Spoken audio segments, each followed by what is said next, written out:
Okay, for all of those of you who are U.S. election exhausted, feel free to just X this video right now, because this is yet another commentary on the outcome of the U.S. Presidential election. And I can understand why you might have some fatigue there.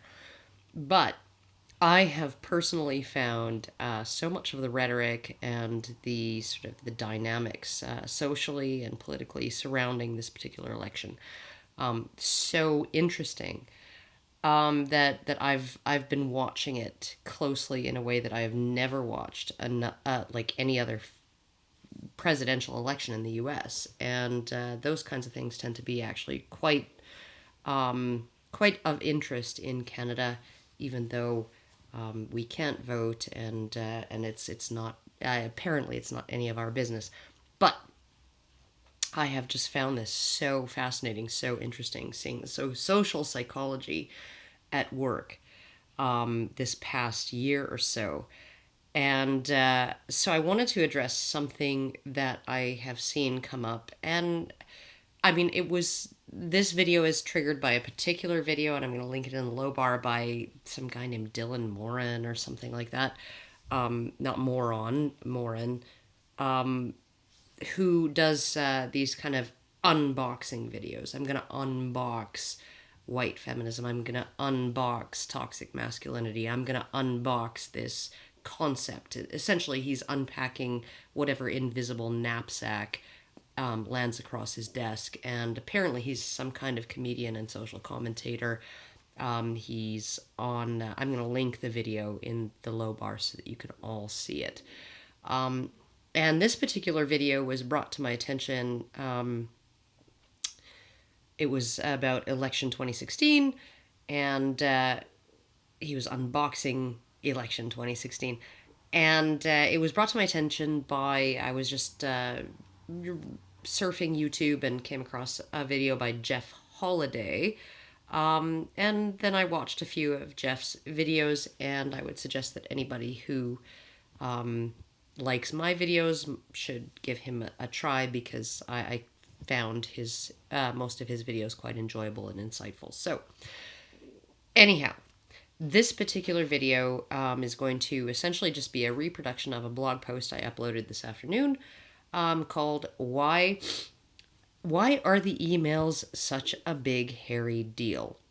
So let's examine that question. So, going by Dylan's unboxing video, his point seems to be that all these Trump supporters are angry about the emails, and when you ask them what was in the emails, they can't even tell you. Those dumb Trump supporters, they're mad about something and they don't even know why. Ha ha ha ha ha. How dumb are they? So I left a comment on his video, then I decided I was going to make a blog post out of it, and then I decided that since I had a little bit of extra time today, I was going to do a video. And I am going to try to explain as thoroughly and politely and rationally as possible why the emails are a big fat hairy deal, in the hope that some of it might get through to some people who think the emails are less of an issue than a lot of us believe they are. So, and please forgive the sniffing. I have the most miserable sinus infection right now. First off, it really doesn't matter what was in the emails, other than from a logistical standpoint in terms of the government's response to that. The government had to make some determination whether or not classified information had found its way into the wrong hands, intentionally or otherwise, so that they could figure out how to respond to that in terms of foreign policy, in terms of all of that stuff, right? So the contents of the emails don't really concern regular citizens. Here is why regular, ordinary people were angry over the emails. Okay, so point one. Hillary was Secretary of State. She is supposed to use a secure government server for all of her email communications. That is so that A, no potentially dangerous or classified information would accidentally be leaked via hacking or other forms of subterfuge, like her leaving her laptop open and her email logged into, and, her housekeeper, getting in there. And also so that B, the watchdogs in government have access to her entire email history in case she's investigated for misconduct, dereliction of duty, or some other infraction, Benghazi, or even treason.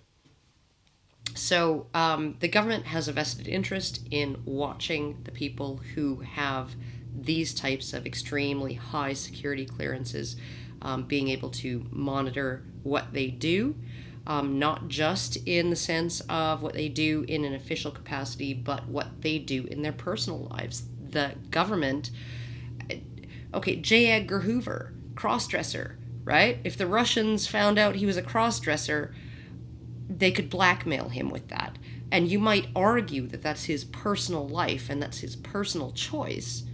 But if it is something that somebody could discover that has malicious intentions towards the United States and that they could then use as leverage against a person with that kind of security clearance, that is something that the US government wants to know. So, personal emails, official emails, doesn't fucking matter. They need to go through the main server, the secure government server. Now, Hillary was caught using a private email server, and that, for the reasons I just mentioned, is a big no-no. She was a top government official with one of the highest security clearances possible, and with access to top secret information. She is not allowed to argue that she has a right to personal privacy or that these were just personal emails, any more than she would be allowed to argue my sex life is my own business if she were having a secret torrid affair with Vladimir Putin. She violated official protocols that are in place for a very good reason. Protocols she and her staff would have been advised of in extreme and excruciating detail the moment she took office as Secretary of State. Do you think that she didn't get a debriefing over this? So this leaves us with two very disturbing possibilities. A, she's incompetent, or B, she thinks she doesn't have to obey the rules. Now, I'm not sure which of these is more disturbing than the other. That despite decades of experience in political office handling sensitive information, this person is incompetent at doing so, and yet she's running for president, or that this person demonstrated while in office, one of the most powerful offices in the nation, that she doesn't feel the rules apply to her, and yet she was running for president. Now, which of these worries you more? I mean, we're not all just giggling about how she said nuclear, or laughing over how she got the fool me once idiom wrong. We're concerned about the possibility that the Secretary of State and her staff were completely unaware of the most basic security protocols of the job, or, I don't know, cognitively incapable of following those protocols, or that she intentionally decided she wasn't going to do that. And we're not even suggesting that she was intentionally passing classified information to foreign agents. We're concerned that if she and her staff were not completely and utterly incompetent, the only other explanation is that she felt the rules that are in place to ensure national security and the integrity of state secrets, just don't apply to her. Point 2. The FBI subpoenaed her, ordering her to hand over all the emails that were received and sent through her private server. This was so that they could determine whether A, any classified information had been sent via the private server or received, and if so, whether B, that classified information had been sent to any individuals who shouldn't actually have it. Now, this is really important in terms of national security. I hope this is not escaping anybody. If she had sent classified information to Putin or to the Saudis or to Qatar, knowing what she sent and who she sent it to, regardless of whether she should be punished or not, that would be vitally important to the government in terms of being able to protect U.S. interests and even the lives of flesh and blood human beings. Right? Knowing what secrets have been leaked, regardless of whose fault it is important in order to determine how to respond to those leaks. After receiving this subpoena, ordering her to hand over all the emails, she deleted 33,000 of them using a program called BleachBit, which is designed to remove any and all traces of the emails and any redundant copies of them from the server. She did this after being ordered by the FBI via a subpoena to hand them over. That's obstruction of justice. That's a crime. Destroying evidence that you know is the subject of an ongoing criminal investigation after you have been ordered to hand it over is a crime, snowflakes. She also violated a federal subpoena, which is contempt of court. Also a crime.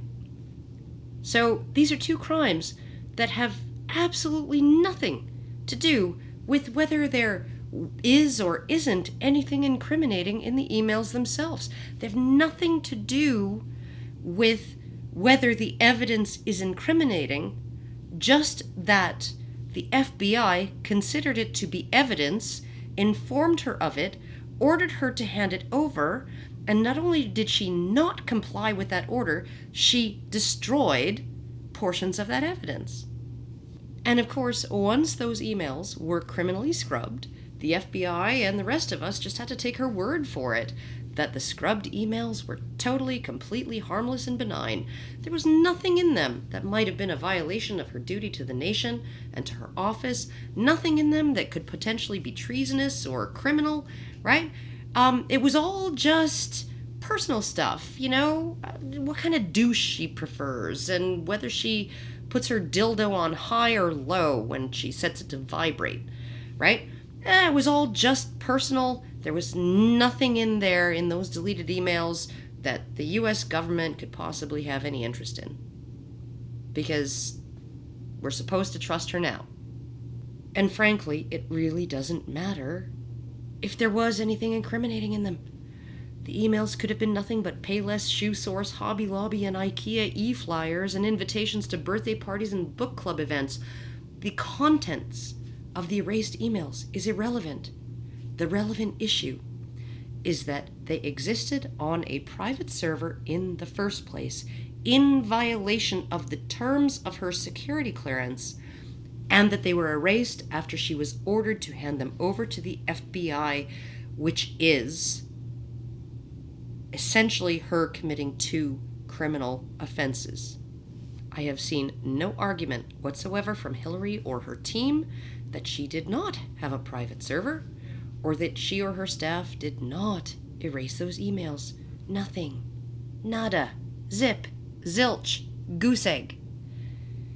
She has not denied being in violation of the security protocols. Her entire argument seems to be that the security protocols just shouldn't apply to her. At least, not in this case. She hasn't denied that the emails were deleted. She's only argued that the emails that were deleted were just mundane personal emails the government wouldn't have been interested in anyway, so they don't matter. Trust me, they were all just completely harmless and benign. Security protocols need to apply to everyone with a security clearance, no exceptions. And I'm just not that prepared to trust the word of someone who is claiming that the very evidence they intentionally destroyed was destroyed because it wasn't evidence of wrongdoing. Since when? Since when you were under investigation by the IRS, by the federal government, by whoever, did you start shredding documents that they wouldn't be interested in? By her actions, she, I guess allegedly, obstructed justice and engaged in criminal contempt of court relating to her activities and communications while in public office, occupying one of the most powerful positions in the entire nation. And the only defense she can make against malfeasance is the defense of incompetence. Either way, this woman shouldn't ever be president. Point 3.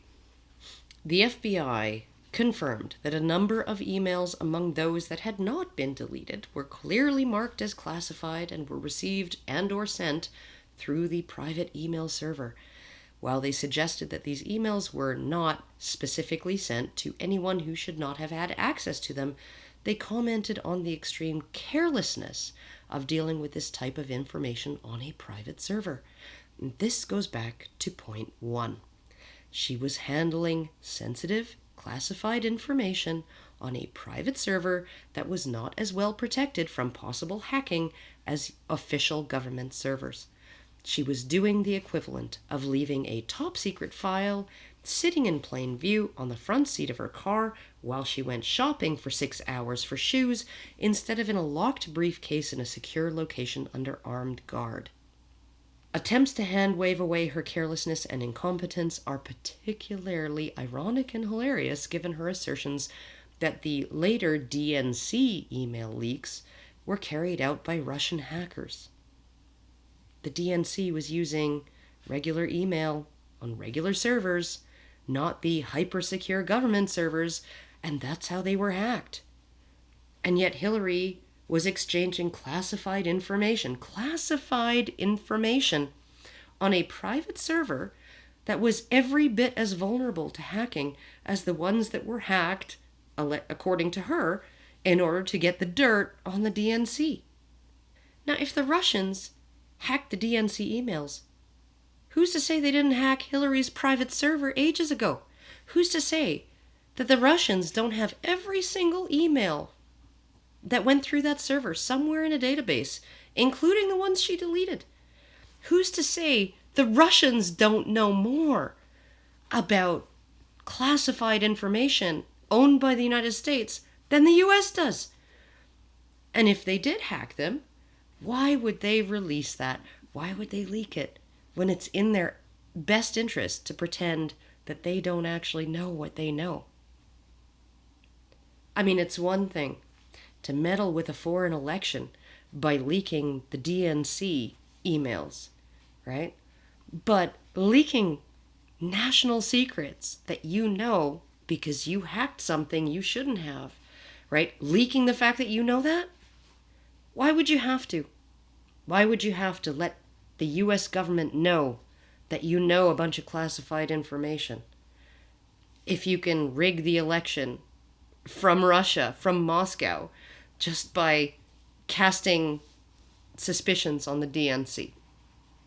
And we're supposed to worry about the Russians when it comes to the DNC leaks, but we're not supposed to be concerned about the fucking Secretary of State discussing national secrets via a private email server every bit as vulnerable to being hacked by those dirty Russians. And of course, anybody who points to this and says, yeah, this is actually not okay. This isn't just a matter of incompetence or a matter of bending the rules. This is actually criminal. Not just what she did in having that server, but what she did after she was ordered to turn over its contents to the FBI, right? Apparently, we're making a big deal out of this, right? Out of nothing. Because sexism. Some of you might not actually know I'm in an NSA dossier. Like, me and my kids. Yeah. I exist. I am known to the NSA. They have knowledge of me. They know where I live. They know what my phone number is. They know my social security number. They know how much money I earn every year. They know anything that they want to know about me. And they know that about my children. They know how much my daughter earns at Walmart. They know their social insurance numbers. They know all of that. They know what grade my son is in, and they have access to the grades that he earns, A's, B's, C's, D's, whatever. We've been subjected to a routine background check that involves actually looking into our backgrounds. You know why? Because my older stepson, he's 30 now, who is a U.S. citizen, used to fly drones in Afghanistan. And he needed a security clearance to do that, and that meant he had to hand over the names and basic government-provided information, driver's license number, everything, on every single person he's ever done more than say hello to. And that means that his stepmother and his half-brothers and half-sister are included in that. And he had to do all of that in order to fly drones in Afghanistan. And if he had falsified any of that information, or if he had neglected to include it because he just didn't feel it was important or pertinent, do you have any idea what would have happened to him? To fly drones in Afghanistan. Does that give you some idea about how seriously the U.S. government takes national security? Hillary committed obstruction of justice and contempt of court regarding a matter of her possible violation of national security, and she has not denied either allegation. And yet, not only is she not in prison, not only is she not being prosecuted, she was allowed to run for the highest office in the nation, the one with the highest security clearance any of us can imagine. And you guys might think that none of that matters. You might think that public officials operating within the highest echelons of power, privy to classified information vital to national security, that protects people's lives overseas, right? That they should not be held to a higher standard of competence, honesty, and integrity than the rest of us. You might think that the rules shouldn't apply to them the way they would apply to the rest of us, including my stepson, who would have gone to prison, I guarantee you, if he had lied when applying for his security clearance. You might think it's less of a crime to obstruct justice when you're a top government official than when you're just some guy who refused to hand his financial information over to his ex-wife. But I don't think that. And whatever crimes people might assume Trump has committed, whether it's tax evasion or serial grabbing by the pussy, 1, he did not commit them while holding public office because he never has yet. And 2, tax evasion and grabbing women by the pussy have nothing to do with the duties of someone holding public office. Pussy grabbing might be a crime, but it's not a state secret. And it's certainly not treason. Anyhow, just wanted to let you all know why the emails are actually a big thing. Even tarantulas aren't immune from an ambush. This centipede is a predator.